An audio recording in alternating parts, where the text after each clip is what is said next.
And welcome back, Adam.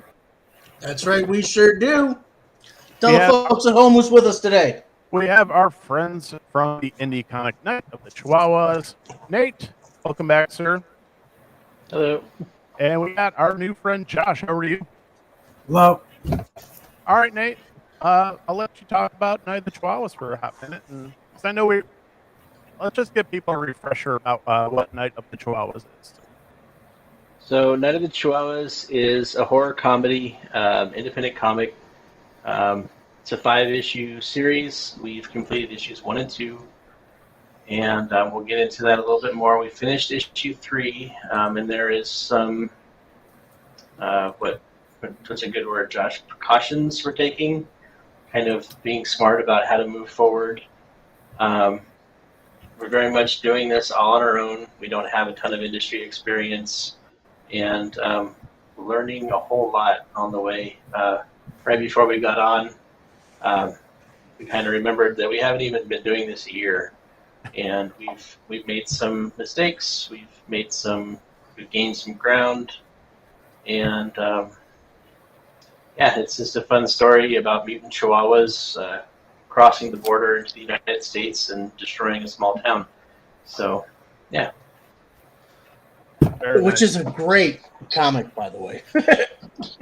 Yeah, I say we've got the first couple issues. We've read them. We talked about them on the last show, but it's just a fun story. It's what comic books needs. A lot of people are kind of sick of what the mainstream comics are putting out right now, and let's call it what it is. Getting into too many politics, too many not superhero, not fun stuff that people get into. The reason people go to comic books.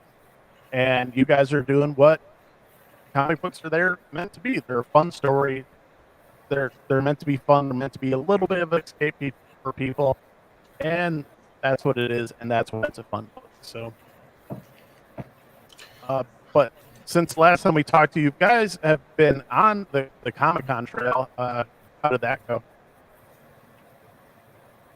Let me see. Well, Josh, why don't you jump in? Josh came down and joined us at Phoenix Fan Fusion, and how was your experience? It was my second con, first time ever having a booth at one, second time ever experiencing one. It's pretty overwhelming. I think they were saying there was around 100,000 people walked through the door the first Friday. So, we were just kind of overwhelmed by a lot of people. We had a good response, really good response. I thought we did fairly well on getting it out there, sales, and a lot of people showed a lot of interest in it. I wouldn't mind doing it again. I think it was a great opportunity for us. Pretty fun, but I mean, for the first one for us, at a big event, I think the next one will go a little smoother, and the one after that will go smoother. Until we get the gist of it and get in the swing of things. But I think overall it was a great experience.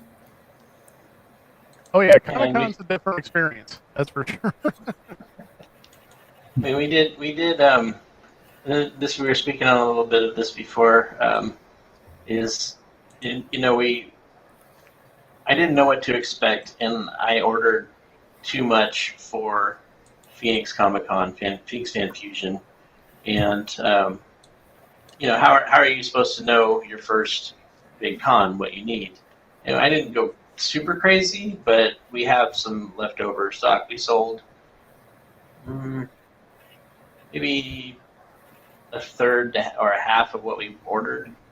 So right now we have several cons lined up, and we're doing good at each thing we go to. It's a very positive response, like Josh was saying. People are interested. Usually get a pretty good laugh out of people when you tell them what it's about. Like Josh said, it's kind of just moving forward and attacking some of these other events, and hopefully we can get to some different cities, to some of the bigger ones, and kind of expand our footprint. No, and I hope you do get to do that because we don't have you guys out here. It was awesome that Nick found you guys, but the artwork in this, the fact that like one of the only colors is red and it's been black and white. I mean, it's just there's bones, there's blood. You know what I mean? This is like a whole just brand new thing, and it's very refreshing. I love it. I was actually trying to get this to run through my Facebook, but it wasn't working out for me, so I had to come back. So I apologize. How many stores we're in? How many stores, Nate? I think 22 in 3 states. And Three states, okay. we're trying to. It's interesting. I don't know. I mean, if I can talk on this, but I was getting really frustrated with store owners for a little bit because you have store A pick it up, right? And they would be very enthusiastic, pay in cash. We would work out a deal with them, and I guess there's like an industry standard, which I found out is not true because it really depends on who owns the store and what, there's a store that I know of, I'm not going to say anything, that's giving us 100% commission. Not cutting any deal, they're just happy to have us in the store. That's fantastic. But when shop owners would say that we can't be in their store, they didn't want us, I was like, well, we're selling out at store A. What makes it so different that you can't even see us doing that? And it might have been Josh that educated me. I'm not going to keep blowing up Josh's ego here, but about demographics. If you go to different places, the store owners know their customers, and you can't pick up something that your customers won't buy. I thought it was a matter of like, okay, we've got Night of the Chihuahuas, and they say, hey, we've got this new indie, you might want to check it out. If we've sold out of, I think, 6 stores in the past couple months, like to me, that's kind of a big thing. And then some places are like, no, we don't want you. And some places they're not on the catalog. I think, what is that? Diamond puts out that catalog. I think there's a couple other ones that, they have the list that goes out to the shops. If you're not on that, a lot of places don't want to do any business with you. But I've noticed since the Corona happened, more and more shops are having a bigger indie section. And the indie section is starting to explode. There's a shop in Sacramento that I'm going to say a little more than half their shop is indie. It's a great, indie place. But like I'm saying, it's the demographic of where it's at and what they're going to sell. But a lot of places are starting to support indie. Some of them, they just want to go with the major labels. You got to be on the list, which is fine. I guess that's their business model. But I mean, for us learning, it was, just walking to each store, making phone calls, introducing yourself. Is that what it takes to get your book in the store? You make personal visits to a store and things like that? I go in there, yeah. I personally go in there, and and it's always going to be up to the shop owner. So then you're playing that game of, okay, when is he going to be here? And you get their email and they don't want to respond. And then, you finally get in there on a day while they're there. And then you ask them for 5 minutes of their time to just check out the book, because a lot of people, some people will say no before they even look at it. But once they look at it and be like, oh, you really have something here, we'd like to carry it. Then you start feeling more and more confident for the stores that you go to. But it's definitely meet and greet and just the time going in there and trying to make those relationships with the stores. Okay, cool. Yeah, no, I just had the 2 stores that I deal with here, I've known them for a while, but that doesn't matter. The owners have always been like the nicest, warmest, kind of people towards at least me. So it's kind of weird to hear like some store owners like maybe out close to the, I don't know, but have like a diva like type. No, I don't want to see your comic. It's like, well, man, you just sold Spider-Man, and you sure as shit didn't write Batman. So what is it going to hurt you? So I digress. I'm just a fan. I just got back into comics. So at my local shop, I was like, hey, obviously I want to support my local shop. And I'm like, hey, I know, so you don't have any Spawn stuff. Would you order, some Spawn? He's like, oh, I don't order indie stuff. And I'm like, it's Spawn. Like Image. I mean, I know it's Image is supposed to be like sort of indie, but it's not it's Spawn. Like, I'm like, Yeah. I'm willing to give you money for this if you happen to order it for me. And yeah, certain people, I'm just like, do you not want to make money? I know like the comic industry is pretty tough, but I'm willing to give you money for something, for this product. You just have to get it for me. And it's just like, no, I'm like, all right, well, I'll go to some place that will, and Yeah. and especially if you're an indie comic guy, like I said, a lot of people are kind of not happy with, let's call them the big two, what they're putting out, and are looking for something different. And Josh, as you said, a lot more stores are starting to, not just, let them be in there, but stock indie comics. Yeah. If I was one of those, if I owned one of those stores where Night of the Chihuahuas was selling out, I would reach out and say, is there a way to get you guys here this holiday weekend, at least for a day for signing? We'll make a day of it. That'll get people into the store. I mean, if everybody, if your book's sold out, I mean, at least half of those people are going to come back and get it signed, Yeah. And two, it's indie material is a lot more than the mainstream, right? So you might pay $12 for an indie comic when you can go buy one of the other ones for $4 to $5. So then, I don't know. I mean, if you had a certain, like, let's say you had $20 or a kid had $20 and he was gonna go in the comic book store, is he gonna buy four mainstream comics, two, or is he gonna go try to get an indie? I mean, you don't know. That's the whole thing with this indie. You don't know. It's hard to gauge of what you're going to sell and how much inventory you really need, and and you don't want to be stuck with tons. Okay. Yeah, Josh, I'm happy you brought that up because that's one of the things I think people don't really think about when it comes to comic books in general.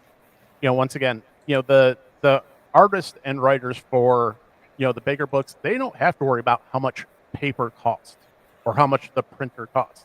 Those are all things that you guys have to take into account. And like I said, that's why it's not even a markup. That's just what you guys have to be at to, at least make a few bucks off the book. Can you guys talk about that a little bit? Yeah, I believe Diamond. When you go with them, I think it's a minimum of 50,000. I mean, I may be wrong. Somebody can tell me something different, but it's a very high number. To where we're doing smaller runs. We might do 100, 500. I think 1,000 might be our biggest run. So the price markup on the small runs like that is a lot of money. Now, if we're not artists by any means, or we don't claim to be. So now you have to hire an artist, right? So you go to Marvel, and if you know or an artist you like. It doesn't have to be Marvel or DC, but a well-known artist. They're going to charge you. They're going to get paid from us just as much as the big guys are paying them. It's their standard. So then our price goes up again on that. That's what makes the indie comics a little more money, or if not double the price of a regular comic. But I think you're getting better material, and they're not confined to the limits that these big guys are putting on them. They can, we give them freedom to do whatever they want. We have a scope, but they can pretty much be as creative as they want to be. Yeah, and let's not be, let's talk about the price of comics. I'm holding Andromeda and Aquaman Andromeda 2. It's a DC Black Label series. It's a $7 book. It's not like comic books, like the mainstream comic books, are staying cheap. So if anything, I think you got. Well, let's just say, what are you guys charging about per issue? To stay close to the mainstream guys. We're staying at $10. Okay. Yeah, so I mean that's not a huge, it's not like how it used to be back in the day where it was, all the comics were, $3, maybe $4, maybe $5. Now you're talking the average price of a book, like you said, even if it's kid, even if it's teenager walks in, they got $20 in their pocket. There's options. They might be able to walk out with 2 indie comics or maybe 3 mainstream books, So I think it's, for me, there's a touch of that sticker shock, but if you think about it, for 2 seconds, be like, hey, it's not the best economy. Prices for everything are going up, which means, and like I said, there's probably printers who might not even deal with you, let alone distributors, not even comic book stores, who might not deal with you because they want to deal with guys who are doing, the 50,000 print run. So you got to actually find even the printers who are willing to do the smaller runs for you. And like I said, you guys are kind of getting stuck a little bit there too. So, I just want this to be a little bit open, not necessarily, but transparency, but just say, hey man, for these guys who are putting out these comics like you guys on your own, it's rough, and that's why I really like having you guys on because I'm learning at the same time, like just because I love the soups, soups to nuts, the whole process. So, and that's one of the things that I think a lot of people really don't understand or appreciate. Where, yeah, they're used to going there grabbing their Marvel or DC book, but the indie comic, like how much blood, sweat, and tears that it take to get the indie book out there. And it's the one thing is, you guys might already know this, but if you're selling, a comic to, however many copies across the nation to every comic book store as Image, Marvel, or DC, and you make $1 on each one, well, yeah, you can keep your costs down. We're in 22 stores. Hooray! We go to Comic-Cons. People do. They like, you want $10? Like, well, yeah, we're indie. We're trying to finish the series. You got to pay the artists. You got to pay for printing. There's taxes. Like, there's all kinds of real costs. When I came in, I thought, like, this guy's going to draw a picture on this paper. I'm going to turn around and sell it to this guy, and it's going to be it. It's going to be great. And it's not at all like that. So, yeah, and this is where Josh has come in a really strong way, because Josh has a business background, and he's making me slow down. Like I said earlier, I'm kind of all gas, and Josh is brakes, and or maybe Josh has a couple different gears in between. Yeah. So it's the learning of it, and this is something really cool that I found out is. So I found out something about like Image Comics is that and I guess they can do this with any variant, but they base how they work with the artists off of sales of these variant covers. So if you're artist A and your cover doesn't meet a certain goal, well, you're not going to be welcome back to the party. And Josh has me going back through what we've sold, how much of what we sold when, and like breaking it down. Like, okay, I don't know if you guys saw this new artwork by DJ Kerchek. He came on board. I'm going to kind of skip around here for a second, but with the point, it's a ferocious looking dog on a black background. The guy, he's going to work for Image, I think on like Todd McFarlane's personal team. And Josh, is making me track, like, okay, we know what we paid for it, and the guy was very kind to us, very cool, and thank you, and but Josh wants to know, like, okay, well, that's great, he helped us out, and I'm not going to say but, I'm going to say and, because they're both simultaneously true, and how much are we making from that? And then we can go back and look through each one of these things, and it's all a big learning experience, because it really comes down to the nuts and bolts. Like, are we making money? I want to make a comic book. That's my goal, is to finish this book. And I'm learning along the way. Well, like, you need $100 for copyright. You need I can't think of costs right now, but there are real costs, and it's not like we all just skip into the distance. Like, no, you need to pay attention to what you're doing, Nate. So they're kind of hard lessons to learn. And I mean, like Josh said, don't say it, but I did. I ordered too many comics, and I don't feel horrible for that. It's just a learning mistake. I'm pretty positive we'll sell them. It's just going to take time. So. Sorry, not a lot of talking.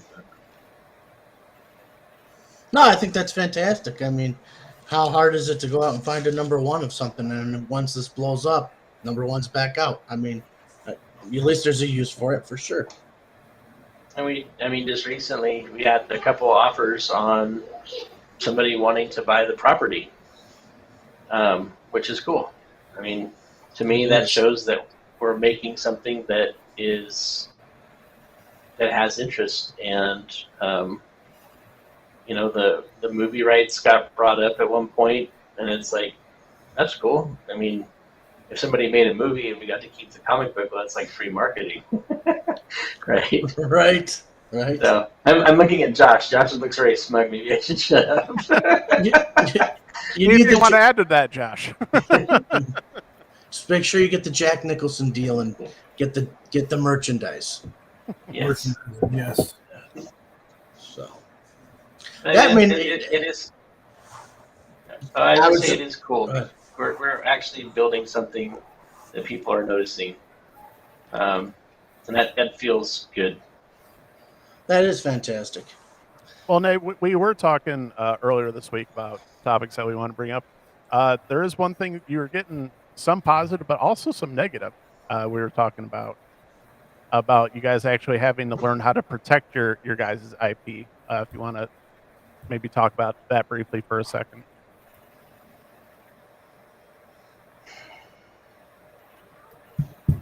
I don't know if there's anything I want to talk about that right now. Okay. How about this? Just maybe if there's other independent comics out there, maybe some of the steps that they should possibly take to help protect the things that they've got going. I would say you have everything in writing with any kind of partnerships you have with anybody, whether it be your own partners, outside contractors, artists, whatever. Make sure that everything's in writing, because communication and misunderstandings breaks everything, right?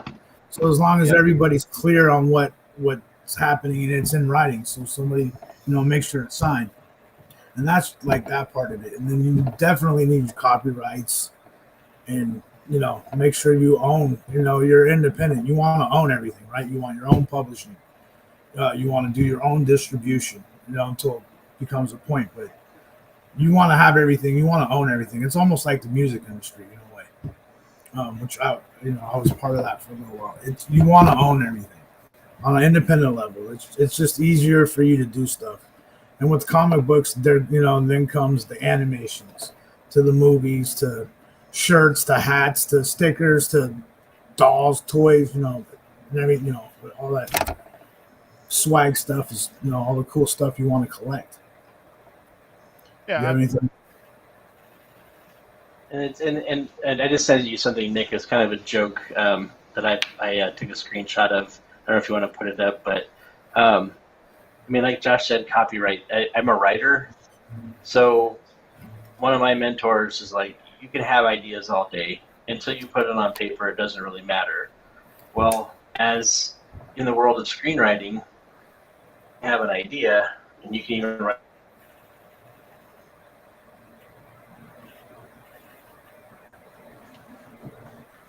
Nate froze. Oh. Am I here? Yeah, you're there. You're go back like a couple seconds because you froze up there for a second. So I was going to say, as a writer, you have to write your ideas down, and you can't copyright an idea. So you have to expand that idea. So a lot of times I'll start with just a sentence, then I'll create a synopsis, and then I like that. Just what Josh was saying. If you're going to publish yourself, I just saw that. I was laughing. But to when you get to like the side of a treatment and you copyright your whole story, then you have that portion safe. Well, going into comic books, there's so many layers of stuff that you need to protect yourself with. And I would just say, be smart, like, I don't know how to say it. You gotta be aware of your surroundings to speak to it. You gotta have. I'm sorry. You gotta have trust and faith in who you're working with. Yeah, I think that's really important. If you can't trust someone, or if they lose your trust, it's hard to continue to work with someone like that. So protect the inner circle for sure. And if someone's not, yeah, no, I understand what you mean. Yeah. So, all right. So what's the future looking like for Night of the Chihuahuas moving forward? So I know you said kind of got basically what, like issue 2.5 completed, and for so I know that There was there is a 2.5 that is completed. Right?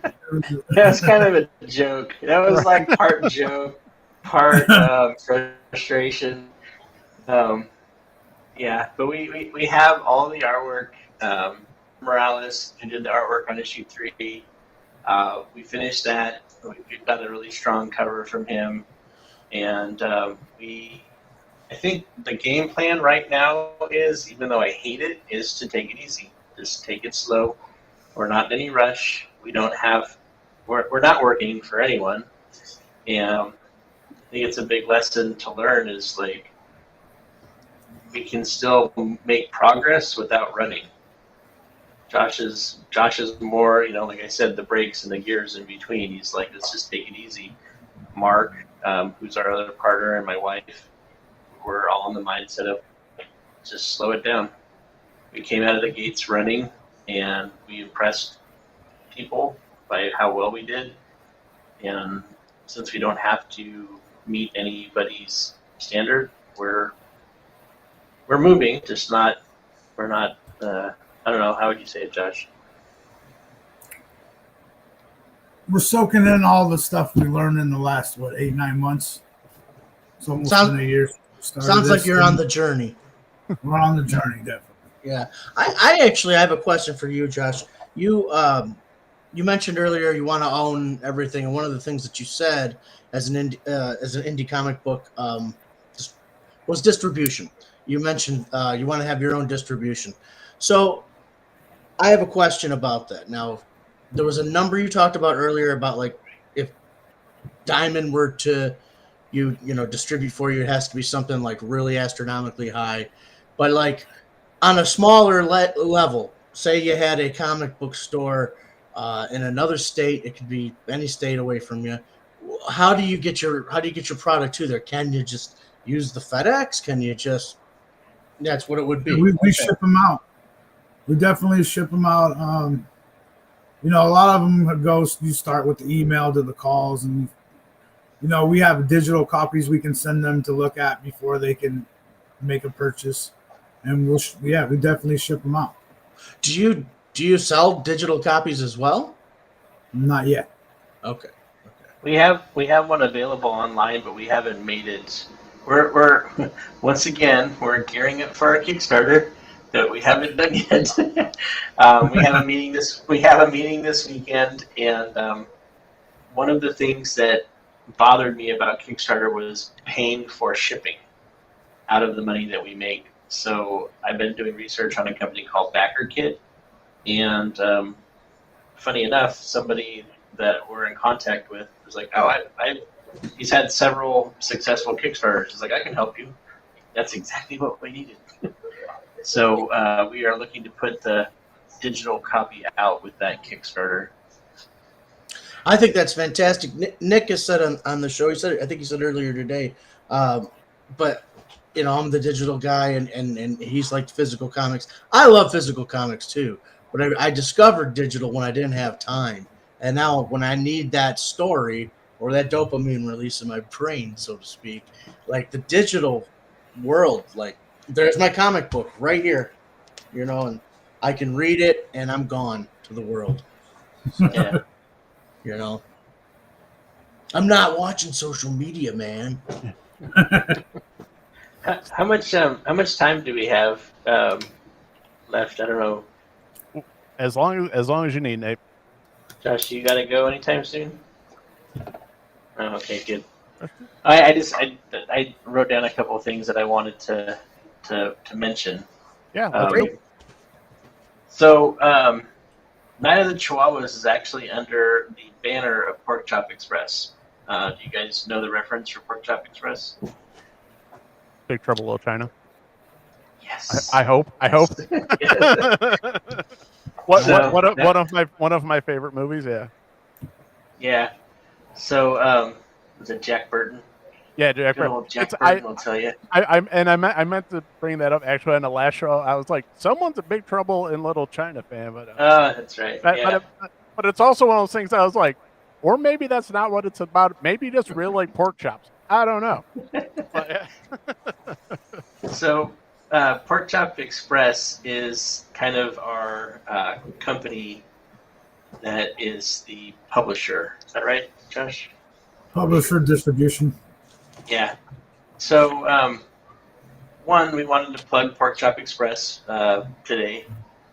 We have an Instagram. We're not doing any active marketing for that, but we do have other projects under that banner that we are going to start moving forward on. There's a project called Killer Hair. It's about a woman whose hair gets possessed, and her hair starts to kill people, not without her consent sometimes. So there you go. There you go. If you can scroll down, there's a picture of a bloody knife attached to some hair. Right there. Oh shit. If you go back up, that's actually on the left. This one? Yeah. There we go. So, it's called Killer Hair. It's meant to be a horror comedy as well. This is a project that I wrote. And we've got an artist already. Her name's Cora. And Cora and I met kind of by chance, and we talked a little bit. I pitched her the idea, and she immediately just started spouting off with all these ideas of what you can do visually, and it was so bizarre and awesome at the same time. I was like, I want to work with this person. So we have that. Like you're weird. I like it. Yeah. Yes. She's quirky, but I think it's in a good way. And the four of us for Pork Chop are really looking forward to stepping away from Night of the Chihuahuas at some point and starting a project from the beginning, because Night of the Chihuahuas started in 2012, and it's kind of had a rough history. So we're hoping to finish it strong and then move into this project in February is the goal. So I don't know if you want to go back to the Pork Chop page, but I could mention another project. Scroll up to the top row. And the guy in the middle. This is a character, his name is Oz, in reference to the Wizard of Oz, and the project is called Mind the Gap. It's a coming-of-age story. It's not a comedy, funny enough. There's a couple images there, but it's about this kid as he grows up, and it has to do with Charles Dickens' story, but it's told obviously in a different context. So if anybody's watching, and you guys would please follow us on Pork Chop EXP55. It's our Instagram, and we hope to be back with you guys here on the Escape and give you updates on that as well. That's awesome. I'm looking for it right now. I'm pretty psyched about Killer Hair. I'm not gonna lie, because I know you were telling me about that a little while ago. I was like, that sounds ridiculous, and I love so much of that. So I'm excited for that. And Oz, it sounds like a little more. Yeah, he said kind of Charles Dickens, so a little bit different from some of the other stuff, but it all sounds. You know what it sounds? It sounds like good storytelling. It sounds like good stories. Well, that's what I care about.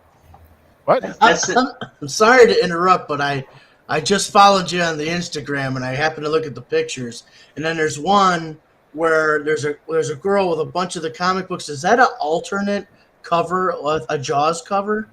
Is that a Jaws cover? Yeah. How do I get one? How do I get one? You can get it on the website. We can send you one. Really? Yeah, however, yeah. Okay. Throw out the website real quick. Yeah, I posted all of our. If you go back to the Instagram, you can see all of our covers on there for Yeah. Chihuahuas. I do. We even made it. Do you want me to share my screen? Do you want me to share my screen so everybody can see? Oh, you're doing it, Nick. There you go. Yeah. So if you go back up, those are go back. Those are all of our Night of the Chihuahuas covers. I tried to post them all next to each other. This is one of my favorites. I love Jason, who comes on our show, he would love that. So would Patrick. Some Biggie vibes there. Yeah, we call that Chihuahua Smalls. Yeah,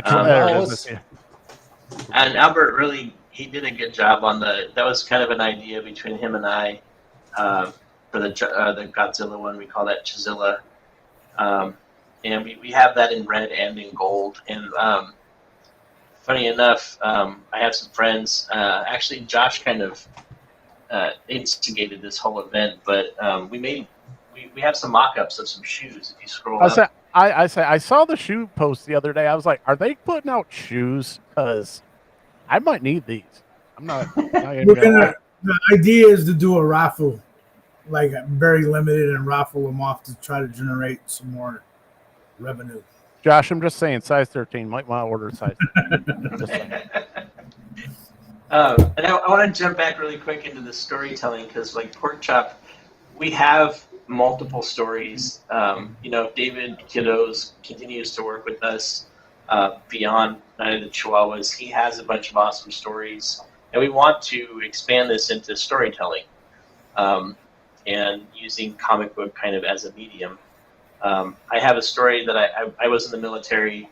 I go out to the base, and I was on the base, and I was looking around. I was like, military wives don't get enough love, in the world. They don't get. So I came up with an idea about this bizarre occurrence on the base. I'm not going to say too much because I don't have this copywritten, but it deals with military wives who basically hate each other, having to band together to overcome darkness. I'm just going to leave it like that. Evil. So, but it's meant to be fun. And Josh has a story. I don't know if he wants to say anything. So the idea is if we could evolve a bit and not have to worry about so much trouble and just work and make projects, we'll be able to start working on these stories more. I think, is that right, Josh? Yeah, definitely. So I think all of us have an idea that we want to do. And Night of Chihuahuas was already it was there when we took it over. Now we just got to see it through.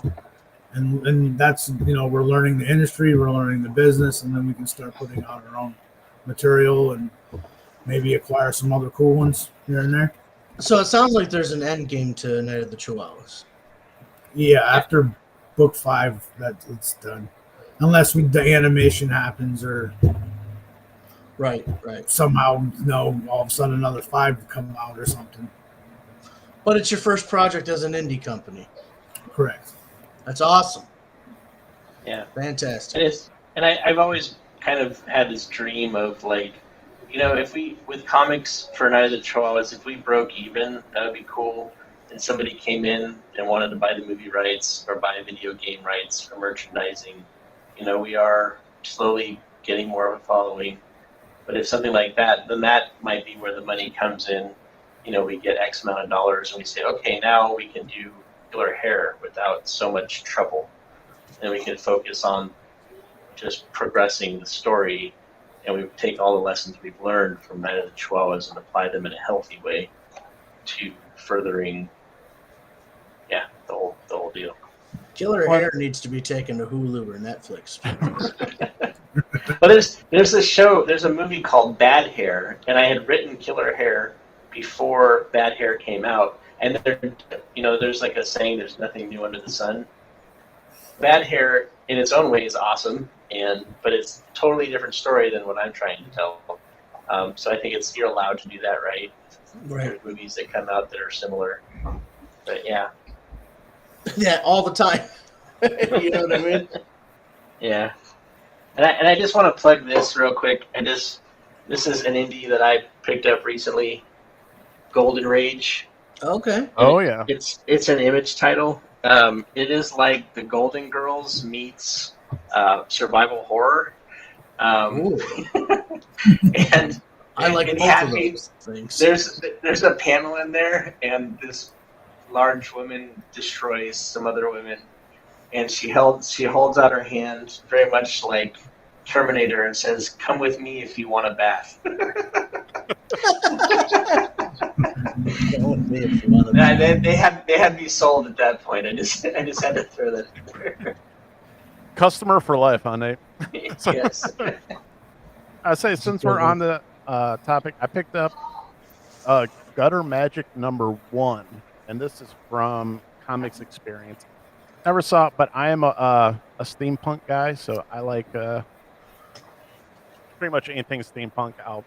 I'm at least going to pick up and take a look at. So, not too much going on, but it is a world that's magic, and it's got goblins and all different types of magical beings, and so far it's a fun book.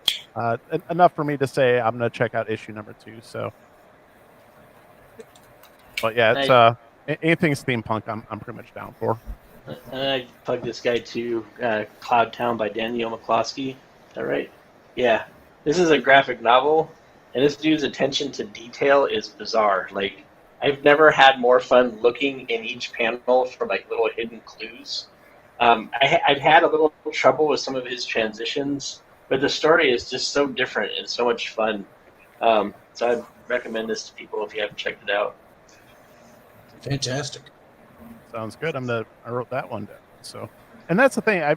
This is the fun of comics, is just finding all the different stuff, because I hate to keep harping on it, but it's like there's a lot of stuff that the mainstream comics are doing that I have no interest in. So I think a lot of people are looking for doing different things. It's one of the things that we try and do on our show is like, try and keep an eye on the mainstream, but also, see what else is out there. So, and that's one of the reasons that I was so happy that you and I linked up when you did. I mean, it was just a simple message on Instagram. It's like, hey, what's it take for you guys to review our comic? I was like, ask? I don't know. No, but some people, like, I've tried to reach out and people don't respond, or they forget, or they're busy. I feel like some people are kind of diva-ish. Well, I have 11,000 followers. Like, cool. Can you put us on your thing? That'd be cool. Yeah. Well, kind of the same thing. We are just barely even a blip on YouTube. We're sort of in the same boats. We're trying to, grow what we got going on. And, I've reached out to a couple of, other YouTubers that are on the smaller scale, but talking about similar stuff, like, hey, do you want to collab or just, talk about whatever? And like I said, goose egg from anybody. I was like, look, man, you got like 10,000 followers, like, calm down, like, easy there. We're not talking about, was it Cutie Pie or whatever? It's not like I'm asking Cutie Pie. I was like, hey man, you just want to get on a stream and talk about action figures one night. Not a big deal. But yeah, I trust me, I understand. We're just like, but also at the same time, you start to get all those spammers on Instagram, be like, hey, do you want to like rep my jewelry? I'm like, I wear like one piece of jewelry. I was like, one watch and a ring. I'm not sure where I look like the jewelry guy, but maybe Adam, you have any interest in repping some jewelry? Yeah, if they want to pay right. for it. I'll bling. And I was like, I'll show up like NASCAR, man. I don't care. Yep. If the price is right, we can pierce the lip. We get ones from people with doggy clothing. They're like, "Oh, your dog is so cute." Yeah. The dog ones are bad, yeah. Our dog is a drawn dog with like fierce pincher jaws. Like, it's like, our dog's not real. Like, it's like, just because I put Chihuahua in the hashtag doesn't mean I actually have a dog. Yeah. Yeah.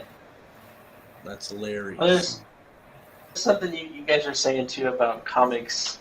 A lot of the main superhero arcs are kind of played out. There are fun ones, but and I brought this up. Do you guys see Day Shift? Yeah, I I watched have it not. the other day. It's on It, Netflix. I wonder if that was a comic book. It was ridiculous. It was It, over the top.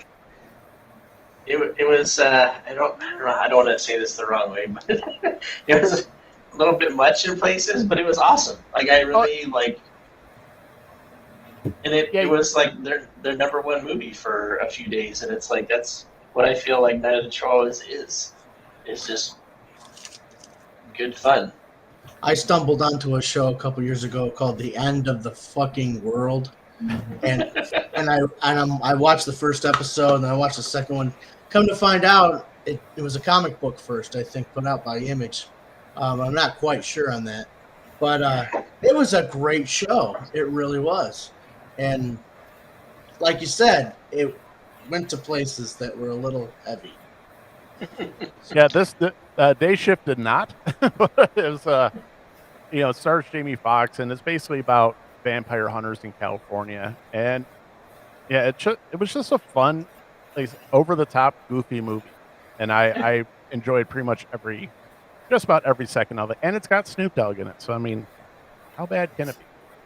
And then the at one point, Jamie Foxx goes to see his like ex or something. I thought this was great. And she's like, "Is it true that you live in a complex with a porn star?" He's like, "It's the Valley. They live among us." That was a great reference. That's hysterical. So, Nate, I know you brought it up, but are you watching the new Game of Thrones? I did. My wife and I watched yesterday first episode, and yeah, we did. But do you have a question, or do you? Yeah, well, if you want to talk, just because you're actually like, are we going to review? I was like, not a huge Game of Thrones guy, but also there's so many other like Game of Thrones channels. I was like, I'm not even going to get into that pool because I think so many people cover it. But uh, what did you think as far as compared to the original Game of Thrones? How is House of the Dragon so far stacking up to the original Game of Thrones? It was good. It was gory. My wife and I, especially my wife, forgot how much gore there was. I mean, like just some brutal ones, like like it's HBO, baby. Yeah, there was definitely. I mean, it was. I think it was a good setup for what's coming.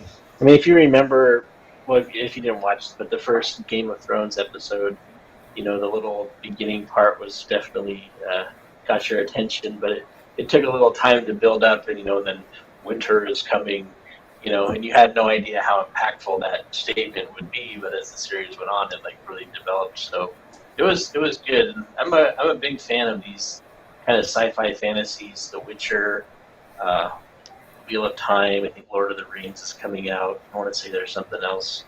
I really dig these kind of fantasy things. Is another nice escape, and there's a project that I wrote that has to do with like Josh and I's childhood, not childhood, what do you call it? We were younger, and Adolescence. yeah, but I like Game of Thrones because there's so many pieces moving around, and it's so unexpected when something happens. Like when you have a traditional arc of a movie, you know what's going to happen. You can see it's coming. And life isn't like that. Right. So that's one thing I wrote. I wrote a pilot for a TV show, and that's a story that's kind of close. I'm pretty sure to Josh's heart, to my heart, and maybe that will develop one day as well.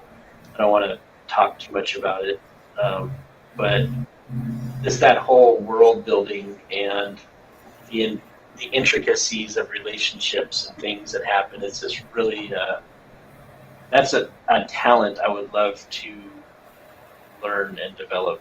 It's amazing. I don't know.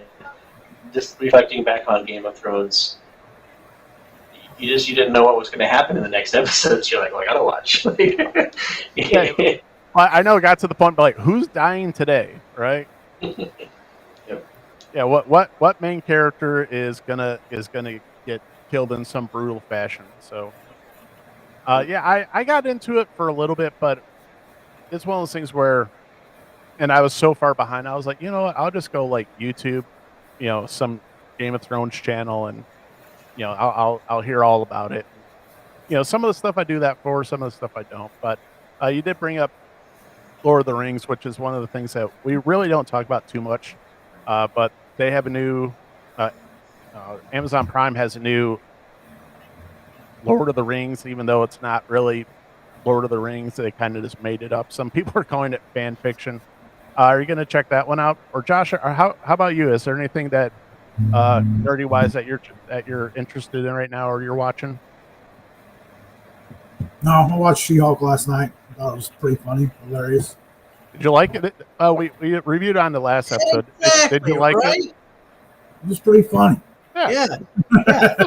Yeah, don't So, take it too serious. Some people are ripping it apart. I'm like, okay, besides the super like feminist part, I was like, it was a fine show. Like, I'm not gonna sit there and tear it apart, like some of the other Marvel stuff, but it was just like it was a goofy, fun show. Like, right, it was fun. It was a funny, yeah. It's like Adam was saying, it's what the She-Hulk comic is supposed to be. It's supposed to be more lighthearted. It's supposed to be comedy, fourth wall breaking, the whole thing. It was just like, was it a masterpiece? No, it's the first episode. We'll see how it goes. But as a first episode, I was like, not entirely sure what all the hoopla is about. So. Yeah, I liked it. I had a really good time with that show. Hey, did you check out She-Hulk? I did. I like what you guys said. Just having a good time. It's like I used to write movie reviews, and I don't know if I said this last time, but it's so easy to be critical of something, and it's so hard to make something. 100%. And it's when I was writing reviews, I got to the point where was I entertained? It doesn't have to be amazing. I could sit there and try to give a schematic breakdown. Was I entertained? Yes. And then it got to the point of I want to try and make a movie. It's a lot freaking harder than reviewing. Oh yeah. No, Nate, you and I are in lockstep with that because there's so many channels. I think it's just so easy to call something a piece of crap. And that's I was like, but you well, let's hear reasons. Well, it sucks. I was like, well, tell me why it sucks. You have to have reasons. You can't just, it's such an easy cop out for so many people just to go, well, it sucks. And here's one example. I was like, well, one example doesn't mean the entire thing sucks. And Josh is an amazing cook. Hands down amazing. To taste something and be like, oh, this is, whatever. But to make something consistently good. And Josh can cook with his eyes closed on one foot with a rolling pin. It would be better than most people's food. We have little food wars, but it's that creating. It's easy to be critical. Right. This isn't taste good, and but how can you? I mean, it goes. I guess you could roll that right back into comics. How do you make something consistently good? And it's I feel like I'm just gonna say it out. I feel like we have something good, and it's like having a party, right? Josh can relate to this. You have a party. Well, how do you get people to the party? Right. The DJ is good. Everybody's dancing, but how do we get more people to the party? Josh cooks something, invites people over. Man, this is great. Make some more. I don't know if that's a fair analogy, but it is creating something, and it's so many people want to shoot down or be critical, and none of them have half of a skill set to create something comparable. And I don't know if that's judgmental, but when I do some kind of form of art, people judge it, and I'm like, when's the last time you did some art? Well, yeah, it's and that's exactly it, and that's one of the reasons that we wanted to start the show, wanted to start this channel because, like I said, it's super easy to be critical. It's not hard to throw on a camera and say, oh yeah, your thing sucks. Move, next. It's well, if you're going to be critical, at least have some depth of knowledge as to what you are being critical of. Some people are, oh, the CGI sucks. I was like, how hard it is to do moderately realistic looking CGI? And I was like, you have no idea. That was one of the things during COVID. I took some of the 3D, on YouTube, I took some of the 3D tutorial things on, I can't remember the name of the program off the top of my head, but one of the 3D programs, I was like, that shit's incredibly difficult. Like if you can't just open up one of those programs and like play around with it and fix it. I was like, no, it took like literally a week of me watching YouTube tutorials in order to make a donut with sprinkles on a plate. And it was so technical, and just having these YouTube be like, oh, that looks like crap. Your CGI for She-Hulk looks like crap. I was like, you can't do that. I know you can't do that. You know why? Because you're on YouTube. And it's just I think it's just so incredibly easy to sit there and just be critical. And I know all these guys are making a boatload of money, and Adam and I are sitting here with X amount of subscribers. They got hundreds of thousands. I was like, it's just but I know exactly where you're coming from, where you're just like, and what are you doing? What are you contributing to the world here besides just saying this thing sucks? Are you offering up any way to fix it? Are you offering up any way to to anything, or are you just putting out more shit into the world? Put more gas on the fire and going, ah! Yeah, and saying, I did that. And it's like, no, you literally contributed nothing. And that's asshole. Yeah. That's one of the reasons I get frustrated. It's one of the reasons we started this channel, because I was like, there's too many guys just saying that, something sucks. I was like, well, can we get a little more context? Do you have any idea, like, how to edit an action scene, how to edit a drama scene, how to frame something up so it looks dumb or looks good or looks stupid, a little technical perspective. Not that I have a ton, but I've got some experience, so I can sit there and say, oh yeah, I know why they edited that way, why they shot that way, and why they transitioned from this scene to this scene. I can say that. And then there's always people like in those mainstream world that have somebody to stick themselves into it, stick their nose kind of into it. I don't know how you guys feel about the movie Batman v Superman, but we were talking about writing earlier and somebody critiquing it. I really like this movie, but I can't stand the theatrical cut. And I'll tell you why. They added 20 minutes to this movie, and all of a sudden the movie made sense. And there was one little cotter pin that they just left out. So Batman is branding these guys, right? If you remember in the movie. And these guys are getting murdered as a result. So now Superman and Batman have this conflict amongst each other. In the director's cut, they actually show Ayatollah, the KG Beast, showing up into the Metropolis prison with a stack of money and paying a guy to go kill the dude with the Bat brand on him. He was orchestrating the whole thing. Then they also left out the part that when he goes, I'm afraid, Lois, I wasn't looking for the bomb. He couldn't see it. It was encased in lead. But they don't tell you that in the original and the theatrical cut. So I think when they leave bits and pieces out like that, and people are like, what? I remember getting a bootleg copy of it before it came out. My buddy and I, Tony, saw it at the theater, and we were watching it. I'm like, this is a good movie right now. Yeah, this is a really good movie. And by the end of it, so it's like, I feel that producers and everything who step in, they don't always know what's right and what's, to take away from something. Look at the Spider-Man movies, Yep. And that's my soapbox for today. And I was going to mention, have you guys seen Nope? I have not yet. I have not. What did you think of that? I've heard some mixed reviews of that one. I really liked it. I read an article before that had no spoilers, and I liked it because it wasn't your average Hollywood movie, and I liked it because he said something like, it seems like in today's cinema you have to feed the audience all the answers. And he's like, and it's like, I'm not doing that in this movie. And there was one thing, and I won't say it, that stood out. And it's like, but why? Why is that happening?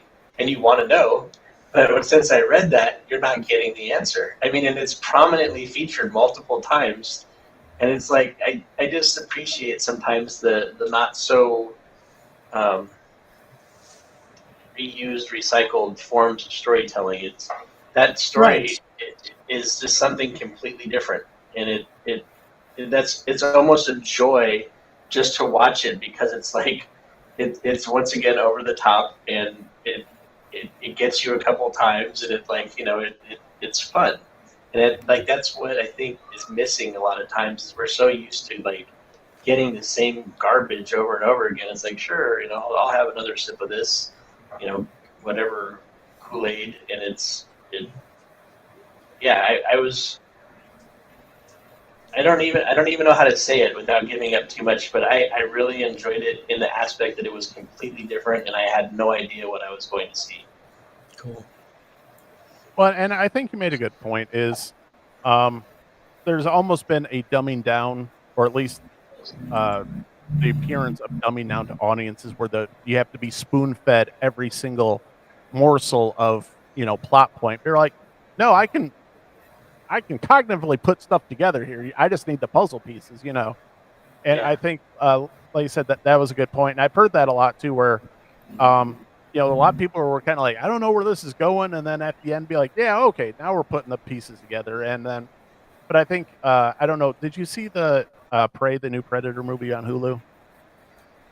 There was one point, and this was on the Critical Drinker made this point where, at one point she's gearing up for the final battle with the Predator, and she's putting on the war paint, and she audibly says, you didn't see me as a threat, but now I'm a threat, and we're like, you're going to war, like we saw that you're like, that need to be said, that was certain things were like, no, you're gonna sit here and you're gonna eat this thing because you didn't know that's what we were saying. But like you're literally showing her gearing up for battle. We know she's a threat. You spent the last 20 minutes of her throwing her hatchet with a rope on it. We did that pretty decently, but it's just certain points where it's like you just got to let your audience. You have to assume your audience has some level of intellect. To follow a story. I think that's what Adam was saying, though, is like the producers, it's who makes these calls last minute. And I've read stories of, movies being cut and things happening and changing and, last minute people like, this isn't even the movie I signed up to make, and it's all on the producers. And I mean, I guess, I can be considered, I've been a producer on movies, I can be considered a producer on this, but I think people do make poor decisions sometimes. I don't know if it's in the scope of making money, but it's like, why did you do that? Exactly. Well, that was one of the things that came out of, was at the Boston Fan Expo. Ewan McGregor was doing a panel and basically confirmed what was rumored for the Kenobi series like months before, where that story was supposed to be a Luke and Kenobi story, not a Leia and Kenobi's. That was one of those things that got changed at the last minute, and then they had to go through all the rewrites, and everybody's like, "Well, that'd have made way more sense than a Leia and Kenobi story." And It was just one of those things where, like I said, some executive somewhere said, "No, we're not doing this. We're going to do this," and for whatever reason they wanted to do it, then that's what they did. Did you guys see my my Mandalorian No. picture? Let's see what we got here, Nick. Pull it up on what you just saying, Star Wars. Pull it up on Instagram. It'd be easier to see. There we go. Can you guys see that? So I have a very bizarre sense of humor, and I thought this was appropriate somehow. I was laughed at by a couple people with the concept. I've been laughed at many more times since, but is this the way, or is this the way? Josh, you got to put up with this guy. What'd you say? Josh, you got to put up with this all the time. All the time. So yeah, No, it's not the way. I think you said me to be like, that's some way. I hope it's not the way, because that would get awkward. But yeah. Oh man. Well, I don't know if I have anything else to say. I know I gotta get with the family here for dinner in a little bit, but Yeah. Can't thank you enough for coming back. Yeah, we And can. glad to start have the- you too, Josh. Thanks for having us. Yeah, Josh, thanks for joining us this time. And yeah, let's you guys can throw out the website and plus obviously the Instagram and all that. So whoever wants to do that. Just Night of the Chihuahuas, one word for Instagram and Facebook, and then nightofthechihuahuas.com for the website. Website is pretty minimal, but most of our stuff is for sale on there. So please visit, support, and joining on social media. Really appreciate that. I wanted to thank a couple people. Ryan TL did a video for us recently. Janimal, who did the Mando thing. JT draws the mutant pups for us. He's been doing that for a while. Deadlights, DJ Kerchek, Cora, Andre from Sneaker Vandal, Jeremy from Baylove, Anthony Anna, Sophia Cox, and Jennifer Court, who goes by Murderface Incorporated, has gotten in touch and. How many sponsors you got, Nate? Speaking of NASCAR, yeah. I just want to give people love because this person on Facebook, Jennifer Court, she's an artist and she's been on our page forever. She supports us. We support her back. She goes and does shows in the Pacific Northwest, but she just said, "Hey, I want to do something for you guys for free." And Josh has this idea of a Chihuahua with a broken Friday the 13th mask over its face. Oh. So we're gonna see we're either that or an homage to Night of the Living Dead. But I just think it's cool because people want to participate, want to support indie comics. Some people have come to us and asked for outrageous amounts of money, and it's just like, that's cool. I can't do it. I don't have it. I want to play. I want to participate. As Josh said, I want to be Keel. Right? like Cartman on South Park. I just want to be kid. So, but we can't do all that. I mean, it sounds cool. I mean, but we're not that. I can't pay $300 a page, or people asking for $1,000 a cover. We can't do that. If you were one of the top artists in the world and you were going to make our comic blow up, maybe. But I'd have to get that approved through Josh. So. And Josh probably go, it's not in the bank account right now for that. So Greg Capullo wants to draw the cover. We got to pay him $1,000. I say, if you got to crowdfund that, I'll chip in for that. Yeah. No, but I mean, for real, like if you had an artist that had like 100,000 followers, and you paid them $1,000 to do a cover, and 10% of those people bought a comic just to get their cover, that's good business, right? Yeah. Right. Yeah.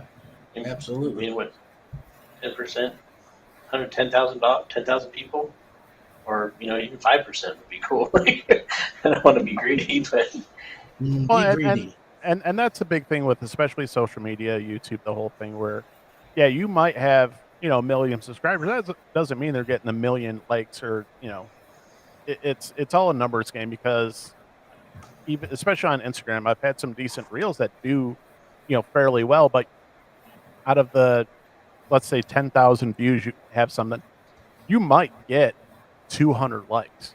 So what is that?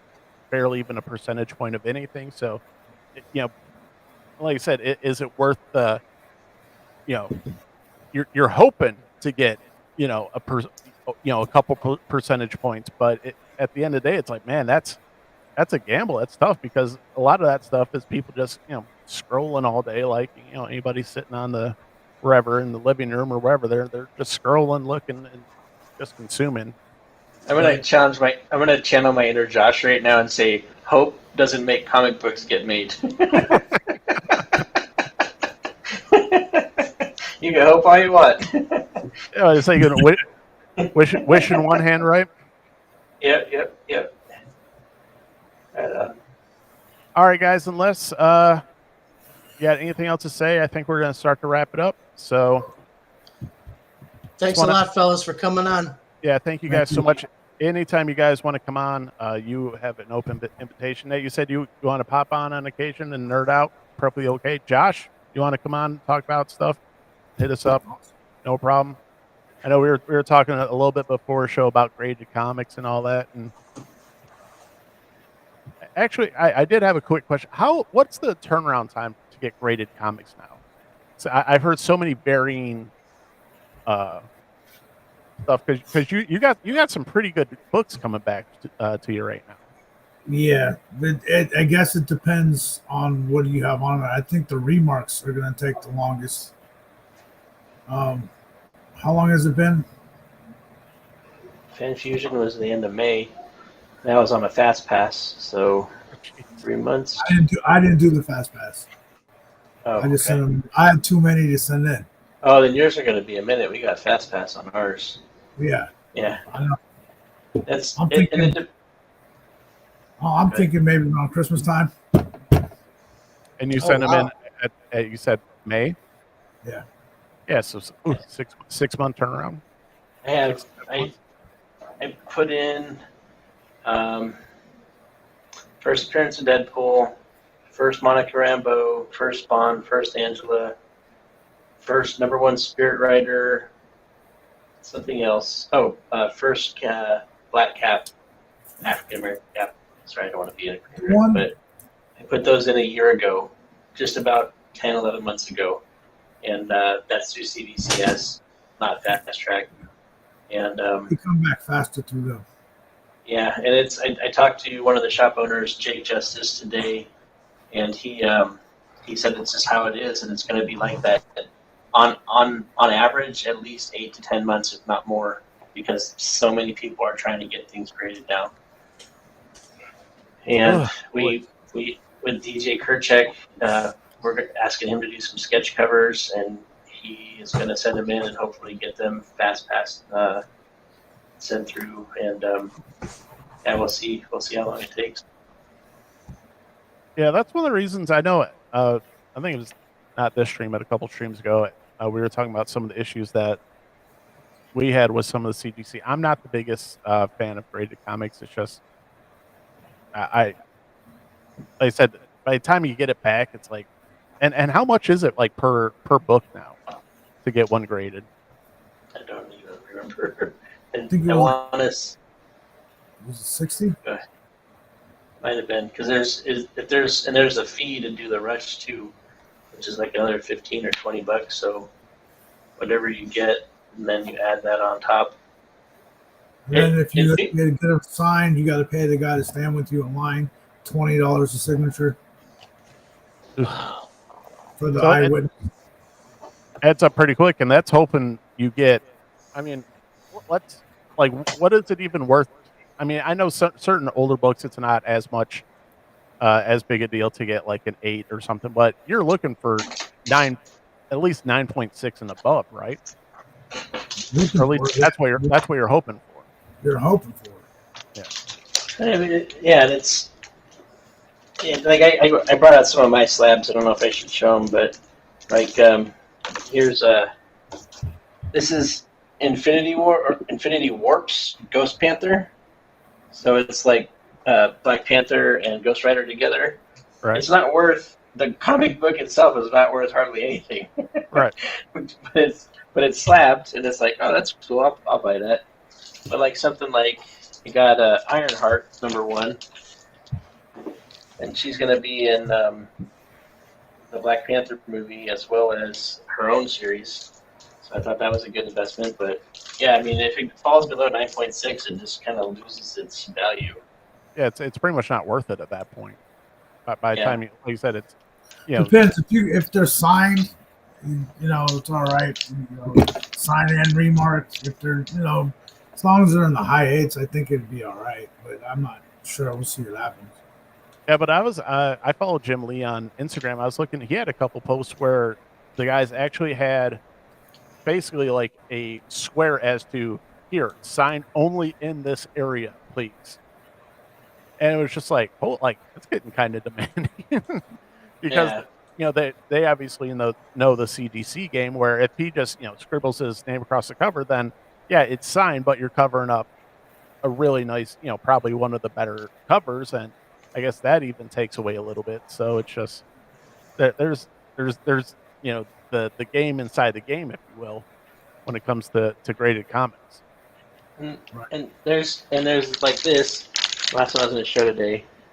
Moon Knight. So sometimes you just kind of come across a rare deal. I think this one's worth about $200, and the guy, when I ordered it, he had a trouble with shipping, and ended up giving it to me for like $120.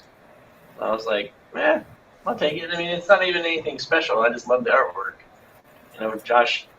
Josh and all his studies, it's like variant covers are such a big deal now, but really they won't hold their value long term. So it's like you have to really like the artist. Well, and I think a lot of people learn their lessons. I know, Nate, you were collecting image stuff back in the day. I know, Adam, you remember this when Gen 13, issue 13, had 13 variant covers. No, that was issue number 1. Issue Was that 13 issue number 1? Okay. That was issue. Oh, Issue yeah, 13 yeah. did Had three issues. Right. No, it was actually 13A, 13B, 13C, and they were all one congruent story. Grunge sold his soul for a comic. Yeah. But anyway, Gen 13 number 1 had 13 variant covers. And all of them by, completely different artists. And I remember at the time there were some, there was a one cover that was the takeoff of the Rolling Stone, what's her name? The Janet Jackson cover, where the guy's holding her, covering her breast. And I was like, and that was a hot comic at the time. I mean, for obvious reasons, but yeah, nowadays, I mean, no one cares about those now. I'm pretty sure I have that one though. I've got that. I got the Spider. I think I got the Spider-Man one. I got the Brady Bunch. Yeah, it's just at the time those were hot comics, and those were ungraded. You were paying if you really wanted 60, 70, 80, above. 20 years later, everybody's like, "Who's Gen 13, and why do I care about this random cover?" So it's just like everything else. It's a market, and you got to strike. Like you said, you got the Ironheart because hey, this might be in a few months. This might be a hot book. Who knows?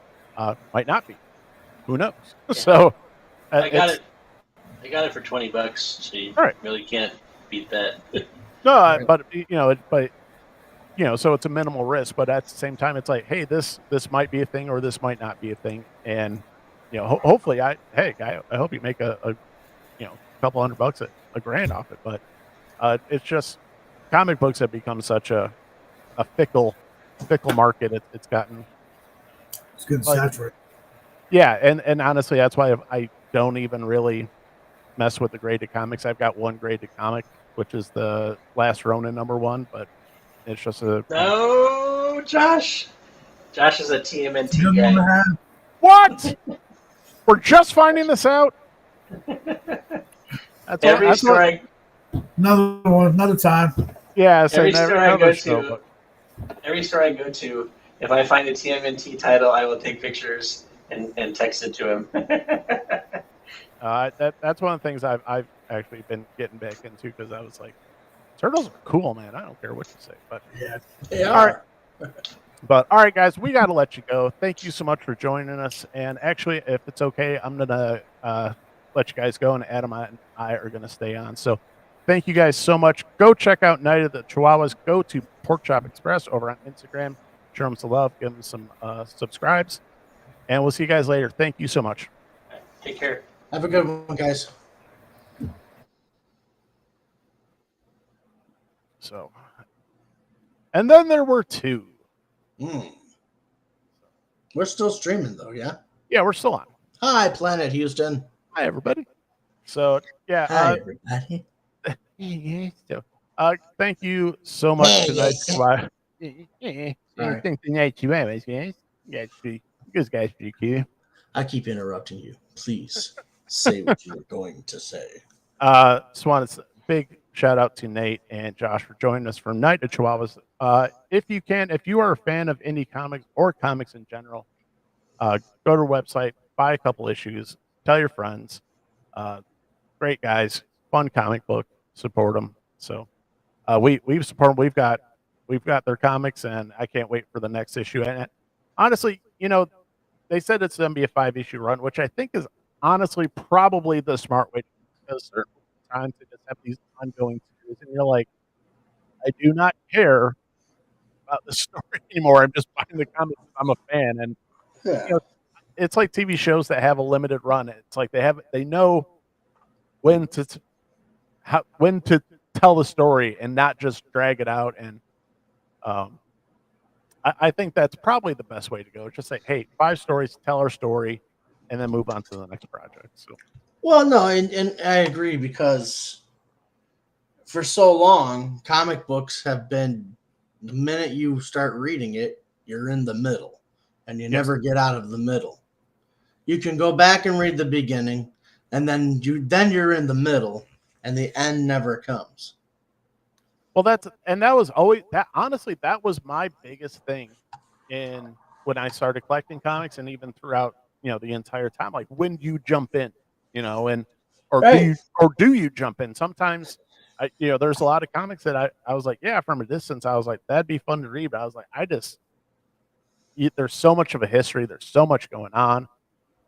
That's one of the reasons that I thought Image was so cool, because everything was starting this whole universe was starting Yeah. anew, and that's why I dived into the Image comics. And that's one of the reasons, said on Sunday, I'm so excited that they're starting another Wildcats run. No idea how long it's supposed to be. I'm sure it's in the article somewhere, but I'm just excited to see some more Wildcats, because those are one of my favorite guys. And so but they're just a ripoff of the X-Men. Well, yeah, I don't care. They're still fun. Everybody's a ripoff of the X-Men. So everybody's a ripoff of something. So whatever. Don't at me, bro.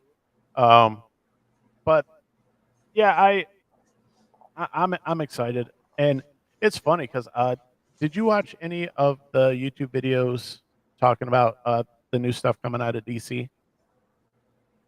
From you? No, I was just wondering because Thinking Critical West, who has a great channel talking about comics, kind of says kind of what we were thinking is some of this new news with the Mark Silvestri and not necessarily the Wildcat stuff, but even though I'm just more excited about that, is that more some of that Zaslav effect where he actually put out a video today where he was talking about how he's got a friend who is one of the in accounting for, I think, WB, and Zaslav has already gone through the movies. He's gone through Warner Brothers. He's been slashing and cutting it. Everybody's wondering is when is he going to get to DC, and who's going to be in trouble? And well, guess what? He's at DC.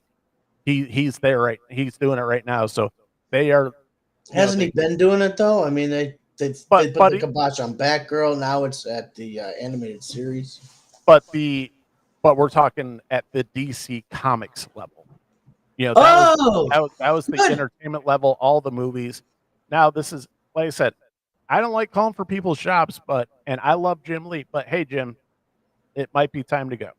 And that entire staff needs to be gutted. Well, that's I don't mean like everybody murdered. I mean like not literally, you would remodel a house, gutted. But it's basically Wes's video talked about how essentially the two accounting departments are talking to each other, and they're going to strictly go off numbers. Be like, these comics are not selling. Why are these selling? Why aren't these selling? Hey, and it's like, and they're basically going, well, how far back can you go? And they're like, we can go back 30, sales figures from 30 years ago. It's like, oh, okay, so we can see. You can see, the pie chart or the line graph of, when this person took over, well, it did that, and why haven't you done anything to fix it? So it's actually a really good video. I suggest you go check that video out and go subscribe to Wes's channel. Thinking Critically does a fantastic job. He has no idea who I am, and that's okay, but I think he does a fantastic job talking about comics. But it does get back to something that, Adam, sometimes we know what we're talking about, and sometimes we're right, and it's sometimes like, hey, yeah, see, sometimes we know, sometimes we can see what's happening, yeah. but the Reaper is at the door of DC Comics in the name of Zaslav, and if you were expected or wanted changes at DC Comics, it's probably coming. It's probably coming fairly soon. Yeah, careful what you wish for, because something's going to change that you're not going to like. I want the change. Something's going to change that I'm not going to like too, but whatever. Yeah, We'll see what happens. yeah. Can't get what you want all the time. Can't get everything. Well, it's one of those things like I've said before. I am under no illusion that Zaslav cares about the comic books. The man wants to make money. He wants the DC brand to be profitable and be strong. But he has a vision though too. He does care about the characters and their integrity. Well, he cares about the brand. I have read nothing about Zaslav actually caring about comic books or comic book characters. He cares about the brand, and that's one of the reasons Batgirl was, completely wiped off the face of the planet. I'll get to that in 1 second. Because he wants to keep the brand strong. And Correct. he doesn't want to embarrass the brand. Right. We need somebody like that. Right. So but I'm just saying he's not a nerd. He's not doing it because he likes comic books or comic book Thank movies. God. Nerds make shitty movies. Yeah. I mean the only exception to that would be Kevin Feige. Maybe the other guy over at Star Wars, Favreau. But I mean, just because I'm the world's greatest Batman fan, I'm not going to make I might not make a great Batman movie. You know what I mean?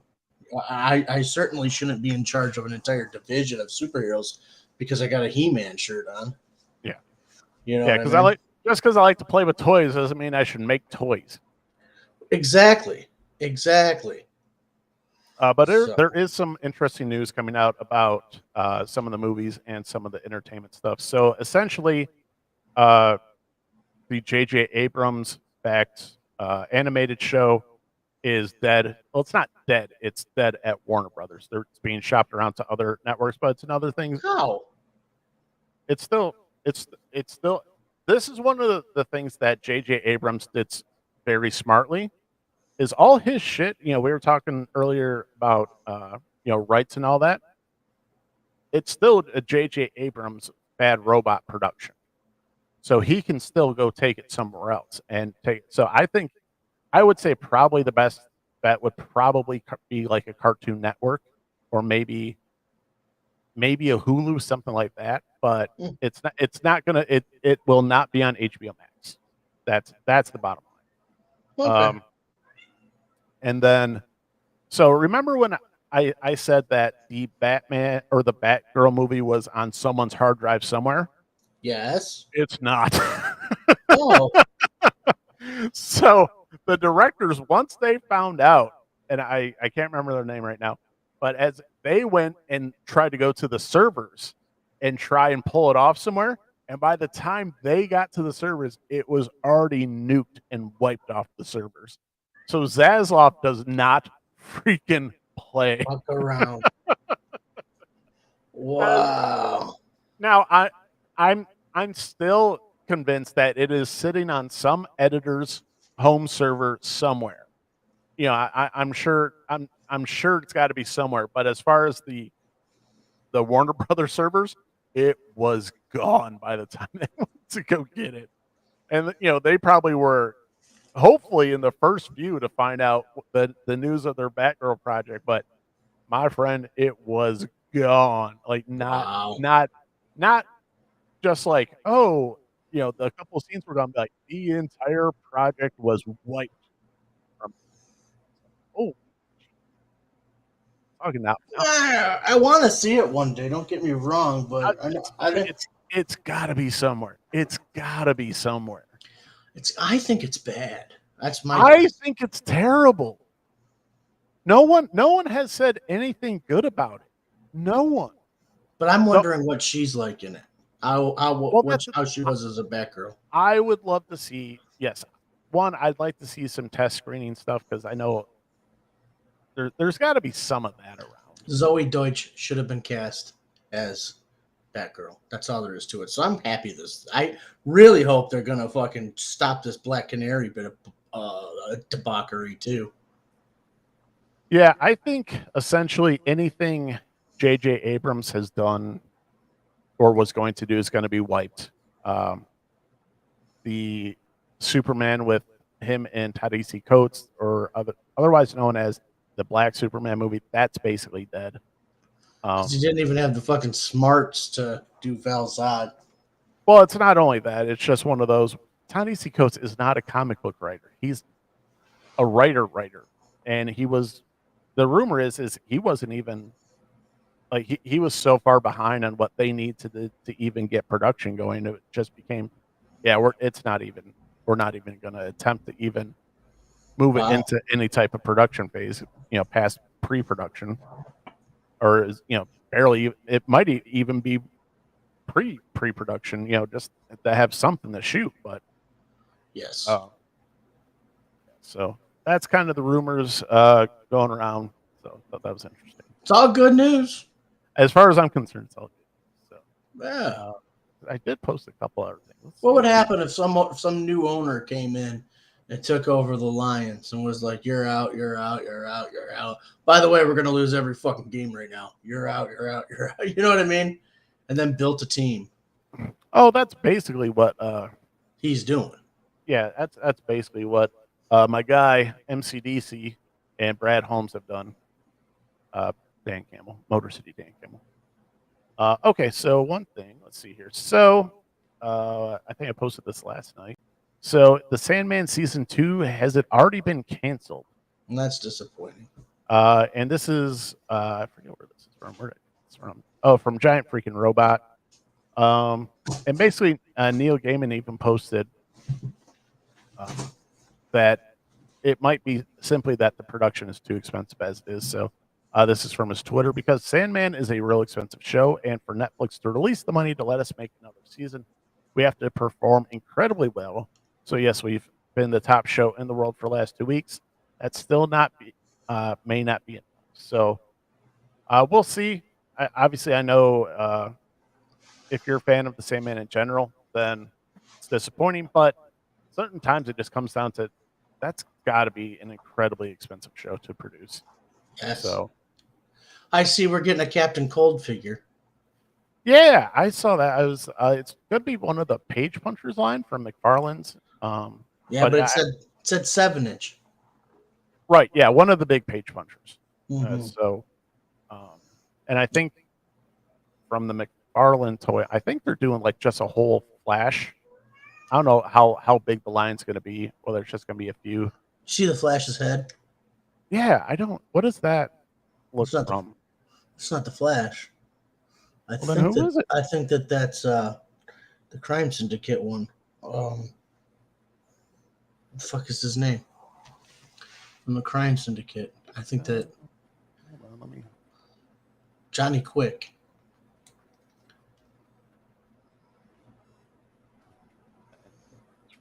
All right, McFarlane more Page Punchers. The wave of 7-inch Page Punchers will be based on a brand new exclusive The Flash comic. So it looks like it's going to be The Flash. It's just on the comic that's yet to be released. But yeah, that's a freaking cool Mr. I can't see his face, but that's a cool Mr. Cool. Leonard Snart. You know his sister is Golden Glider. Yeah. I do know that because that was in the Rogues comic. I just got done reading. Oh yeah. Yeah, that's a fun book. It's 3 issues, but all right. So what's going on with? Oh, okay. Yeah, one other bit of news. So rumors were that the Robert Pattinson Batman movies might be getting canned, but reported here from the Hollywood Reporter, Matt Tomlin is reteaming with Matt Reeves on Reeves to pen a sequel for the Batman. So they're getting ready to write a script for Batman too. So it is not dead. Good. That was a good movie. I just watched it the other day. Yeah, that's another one. Like, golly, the hate that movie gets. I'm like, oh my gosh. Doesn't matter. It did it's well. So yeah. I mean, it ain't perfect, but I think it hit all the key things there. It made money. It wasn't embarrassing. Robert Pattinson was a really good Batman. You may not have liked him as Bruce Wayne, but and this is one of the things, and I say this, and I think people don't quite know what I'm trying to say when I say at year 2 Batman, he doesn't want to be Bruce Wayne. And I thought that right. was very clearly well done. And you're like, oh, he's all mopey. He's like, because he doesn't want to be Bruce Wayne. He just wants to be Batman. And I think some people are just like, Yeah, even in Batman Begins, those are Bruce Wayne's guests out there. yeah. So that's one that I just certain things. People think they know Batman and they fucking don't. Well, it's just, well, and I know anybody who's watching, I'm probably upset. They're like, the only real Batman is Michael Keaton. It's like, seriously, that's your Batman, and that's fine. I think Michael Keaton is an awesome Batman. Don't get me wrong. I love that movie. I love Batman Returns. I think he's one of the more overrated Batmans. I wouldn't say he's overrated, but I would definitely say that he was misused for Batman.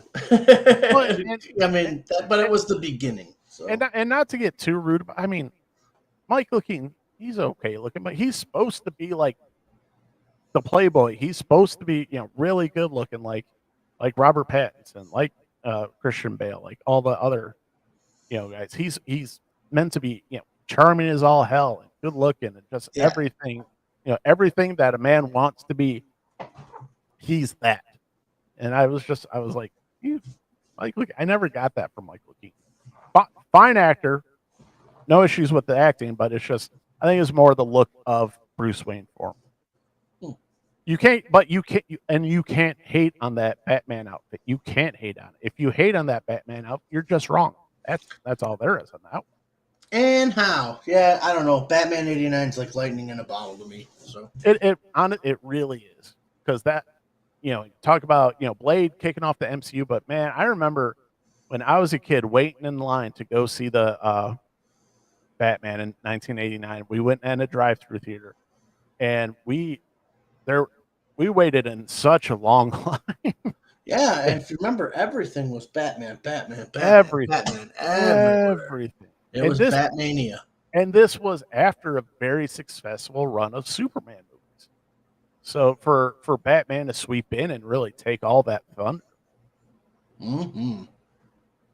But all right, Adam, it's getting late. All right, sir. I think it was a lot of fun. Even our little after show here is fun. So this is fantastic. Yeah, I just want to thank all the subscribers that we have, all the viewers, all the watchers, everybody who contributes to the show. Thank you so much. If you want to interact with us or see what we might be talking about on the next show, you can follow us on Facebook and Instagram at Adam. Also, obviously, we are on YouTube, but if you have not subscribed, please subscribe. It helps the channel a lot. And we are on all the major podcast platforms: Spotify, Apple Podcasts, Music, Audible, and Google. Mm-hmm. Any last words, Adam? Yeah, get ready for the Booster Gold Blue Beetle action figure review. I'm excited about it. I'm putting a lot of blood, sweat, and tears into it, and you can expect this sort of format to improve as the action figure reviews go further. And we're going to be taking a look at Man-Bat after that. But right now, we're going to talk about Booster Gold and the Blue Beetle. And I'm going to try and get some comic book reviews, but also I'm going to be doing a video called Why I Did Not Back the Cobra Hiss. Wow. So, and Adam helped a lot with that. So, but that'll be stuff for later. But before we go, thank you to Nate and Josh for joining us on the show tonight. And please, please, please go help those guys out. Go pick up an issue of Night of the Chihuahuas and check out for some of their future projects like Killer Hair coming out, and just show all those guys all the love and support. Pick up a pair of shoes. I don't know. I might. Those things look awesome. So, but other than that, thank you so much, and we'll see you next time. Love you, Planet Houston. Night, America.